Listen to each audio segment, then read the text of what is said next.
지방선거가 이제 20일 앞으로 다가온 가운데 오늘부터 후보자 등록이 시작됐습니다. 핵심 승부처인 서울시장 선거에선 더불어민주당 정원호 후보의 과거 폭행 사건과 관련한 진실 공방이 최대 화두로 부상했습니다. 국회로 가보겠습니다. 박정영 기자. 네, 국회입니다. 네, 서울과 경기, 부산, 대구 등 이 주요 후보들 속속 등록에 나선 모습이 포착되고 있는데요. 지역별 선거 상황 살펴보죠. 네, 오전부터 6.3 지방선거와 국회의원 재보궐선거에 나서는 후보자들이 등록에 나서고 있습니다. 대리인을 통하거나 후보자 본인이 직접 선거관리위원회를 찾아 등록 절차를 밟고 있는데요. 주요 격전제 광역단체장 후보들은 일찌감치 등록을 마쳤습니다. 이런 가운데 이번 선거 최대 승부처죠. 서울시장 선거에선 정원호 민주당 후보의 과거 주치폭력 사건을 둘러싼 진실 공방이 점입가경입니다. 어제 국민의힘 김재섭 의원이 의혹을 최초 제기했죠. 정 후보가 애초 해명과 달리 5.18 민주화운동 관련 논쟁이 아니라 카페 여종업원에게 외박을 요구했던 게 싸움의 발단이 됐다고 주장했습니다. 정 후보 조금 전 신문 방송 편집인 포럼에서 직접 입장을 내놨는데요. 속기록에 담긴 구의원의 일방적 주장이 법원 판결문보다 효력이 크냐며 조작해봤자 돌아가는 건 법의 심판일 거다 일축했습니다.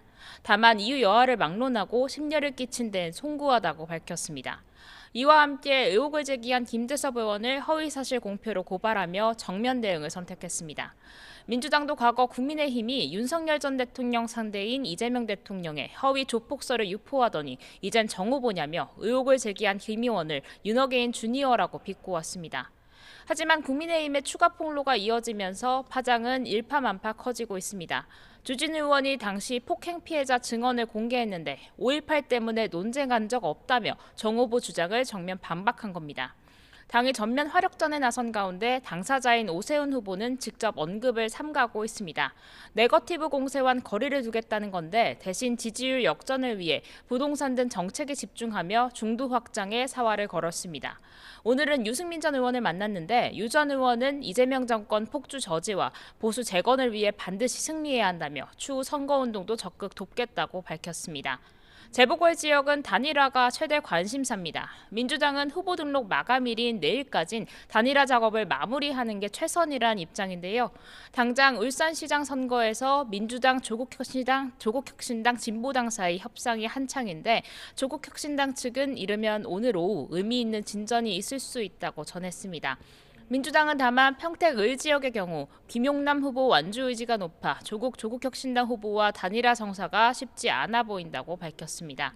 보수 진영 후보들끼리 맞붙는 부산 북갑은 국민의힘 박민식, 무소속 한동훈 후보 사이 워낙 입장차가 커서 연대 논의가 난망한 상황입니다. 선거가 20일 앞으로 다가오면서 지도부도 분주하게 움직이고 있는데 오늘 동선은 어떻습니까? 네, 매일 전국 순회 강행군을 이어가고 있는 민주당 정청래 대표 어젯밤 울릉도로 떠났습니다.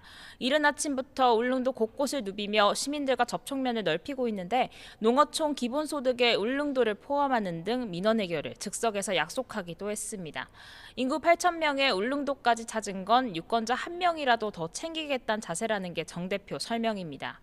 국회에서 회의를 주재한 한병도 원내대표는 장동혁 대표를 향해 급한 마음은 알겠지만 공당 대표로 믿기지 않는 막말을 쏟고 있다며 흑색 선전을 멈추라고 비판했습니다. 장동혁 대표는 김용남 청와대 정책실장의 국민 배당금 발언을 연일 파고들었습니다.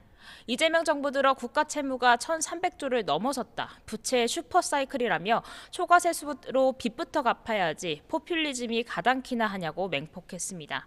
장 대표 오후에는 세종시를 찾아 최민호 후보 지원 사격에 나서고요. 투톱 송원석 원내대표는 경기도로 향합니다. 연일 중원 공략에 집중하고 있는데 장 대표는 모레부턴 전북 광주도 잇따라 찾을 계획입니다. 지금까지 국회에서 전해드렸습니다.